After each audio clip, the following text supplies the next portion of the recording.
E aí, mais uma análise hoje. Hoje vamos falar sobre HGR11, um fundo que o inscrito pediu, então vamos dar uma análise em como é que tá o fundo. E se você quiser que a gente também analise um fundo que você quiser, deixe nos comentários que eu sempre dou essa atenção pra vocês, fechou? Então vamos dar uma análise em como é que tá o fundo. Aqui no relatório do mês de dezembro dele, antes de comentar do relatório, vamos comentar sobre esse fato relevante que ele soltou, comentando que os imóveis tiveram uma valorização de 3% no ano de 24, que é bom, por um lado é bom, por outro é ruim porque não repôs nem a inflação, né? Então é interessante comentar sobre isso de certa forma. A cota patrimonial subiu e o fundo subiu junto por conta dessa reavaliação. E aí a gente tá falando de 210 mil cotistas, bastante gente, um fundo de 3 bi quase, mais de meio milhão de metros quadrados, uma alavancagem de 15%, tá? Não é de 6%, a gente já comentou sobre isso. A vacância financeira tá em mais ou menos em 1%, porque a única vacância que o fundo tem é lá no Dutra 107, a gente já comenta mais sobre esse imóvel também, que é uma vacância de 25%, só que como imóvel vale 75 milhões para um fundo de 3 bi, acaba não impactando muito, então a vacância fica bem baixinha. E aí, no mês de dezembro, teve o recebimento da segunda e última parcela da venda das lojas da Pernambucanas, né, do São José do Rio Pardo, um lucro de 1,1 milhão devido a essa venda aí, e um dividendo de 1,9 por cota, por conta de que o fundo ele distribui essas porradinhas de final de semestre, né? E aí aqui o dividend yield, ele comenta que está em 19%, só que na realidade é um dividend yield médio dele, vai ser de mais ou menos 9, 10% a 0,9 do VP, tá? Então se o fundo chegar a VP, o dividendo cai mais um pouquinho, mas no atual cenário tá mais ou menos 10% de dividend yield, né? E aí, fazendo a retrospectiva do HGRU em 2024, a gente teve a quinta emissão lá em outubro, que era para captar 1,2 bi, acabou que pelo momento, pelo cenário ali macro, captou metade disso, 600 mil, o que é maravilhoso, e aí ele concluiu 4 das 6 transações que ele queria, porém isso teve um custo, tá? Qual foi o custo? 250 milhões em alavancagem, e isso fez a alavancagem do fundo subir bastante esse ano, tá? A alavancagem do fundo subiu bastante esse ano, o que é positivo por um lado, porque como o varejo está no momento mais difícil atualmente, a gente tem bastante oportunidade de compra, e foi isso que o fundo fez, né? Ele acabou não conseguindo captar o que ele queria, mas aí ele fez a alavancagem, que para mim, de certa forma, é positivo. E continuando aqui, quais foram as aquisições, né? Quais foram essas 4 aquisições? O SPVJ, Mint 11, os portfólios, né, desses fundos imobiliários, 22 lojas da Pernambucanas e o imóvel educacional na Paulista, totalizando 39 novos imóveis e um valor total de transação de 850 milhões de reais, tá? 250 milhões foram a alavancagem. E aí ele comenta que o dividendo saiu de 0,9 por cota de 0,85 por cota para 0,9 por cota. E aí você pode se perguntar, poxa, então foram aquisições muito boas, conseguiram aumentar o dividend yield conseguiram aumentar o dividendo e o dividend yield do fundo.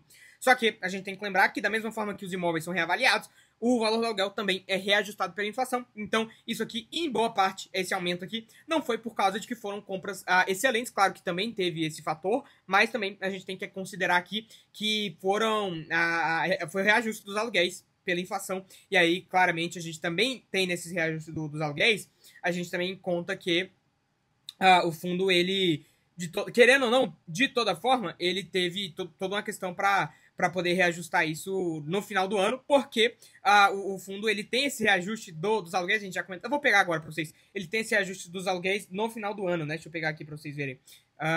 Aqui, né? É setembro, novembro e dezembro. Então muita gente confunde que foi essa emissão de outubro, que acabou chegando em novembro, que foi o que fez o dividendo do fundamental, só que na realidade foi esses reajustes, né? E aí, a gente comentando um pouquinho mais, teve essa questão aí do SPVJ, a gente já comentou sobre ele, teve a venda de 4 lojas, 2 ainda estão esperando, deu um lucro de 14 milhões, um terço da movimentação que foi 45 milhões ao todo ali, então interessante. E aí, sobre o SPVJ, é interessante a gente comentar porque o HGRU era cotista do SPVJ.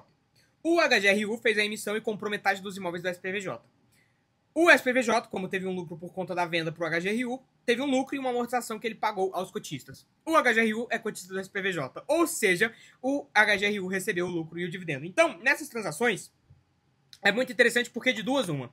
Ou todo mundo saiu ganhando, o que é positivo, ou alguém saiu perdendo. E é interessante a gente analisar essas movimentações aqui pra gente certificar pra gente se garantir de quem saiu perdendo não foi o cotista do HGRU, né? Então é interessante a gente comentar sobre essas movimentações. Aí teve essa questão de que para 2025 vai manter essas vendas individuais aqui, né? Que foram 4 vendas, 2 ainda estão aí para serem fechadas, enfim, vai manter esse ritmo mais tranquilo, menos acelerado, e vai também fazer uma movimentação ali, um reposicionamento do Dutra 107, que é o único imóvel vago do fundo, né, justamente para reduzir essa vacância dele. E aí, quando a gente fala das avaliações aqui, a gente teve o portfólio da Pernambucanas, o que tinha no fundo antes, não foi esse atual, que representa 12% do valor do fundo, teve uma avaliação aí de 1,5% positivo.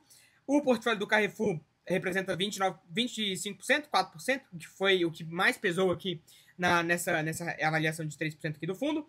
O Dutra, que mesmo vago, teve uma avaliação positiva por conta de que na avaliação de valor justo do imóvel foi considerado justamente esse posicionamento, que teoricamente vai diminuir com a vacância. E aí teve o da Estácio também, que conta que, como a maioria dos contratos são atípicos do fundo, o contrato atípico ele não tem reajuste no meio do aluguel, né? Ele não tem a palavra certa me fugiu à mente aqui. É um reajuste, né? Deixa eu pegar o nome certinho aqui. O reajuste não é reajuste, é revisional. Não tem revisional. Então, o HGRU, não, como o contrato é atípico, ele não tem revisional. E aí, como o contrato do Estácio lá na Bahia vai estar acabando em breve, a gente considera que a receita do fundo vai aumentar. E aí, logo também, a do imóvel vai aumentar. Logo também, o valor do imóvel também aumenta. Aí, em 2025, vai se iniciar as obras ali do Dutra 107 para poder diminuir a vacância, enfim, e todo esse processo que o fundo está fazendo. E aí vai terminar mais ou menos em julho, na metade do ano, é a expectativa do HGRU, da gestão aqui do fundo, né? Receita de locação segue estável. Aí nesse mês aqui, no mês passado, teve essa questão do SPVJ aí com a HGRU, e aí o resultado foi o resultado do rendimento, né, desse mês agora de dezembro, foi a porradinha de final de semestre. E aí, quando a gente vai aqui comentar sobre o fundo, é legal aqui, essa é meio que uma forma dele mostrar o passivo e o ativo que ele tem, né, para receber nos próximos meses. Não é da forma mais ideal dele mostrar a alavancagem dele, mas já ajuda um pouco, né? Então, assim, para ele pagar, em menos de 6 meses, tem essa questão da aquisição aqui dos imóveis da Macro, e aí ele vai ter que pagar 50 milhões, então vamos ver como é que ele faz para pagar isso daqui. E aí também, maior que 12 meses, tem a maior parte da alavancagem do fundo tá em maior de 12 meses. Não é a forma ideal de se mostrar a alavancagem do fundo, mas já ajuda um pouco.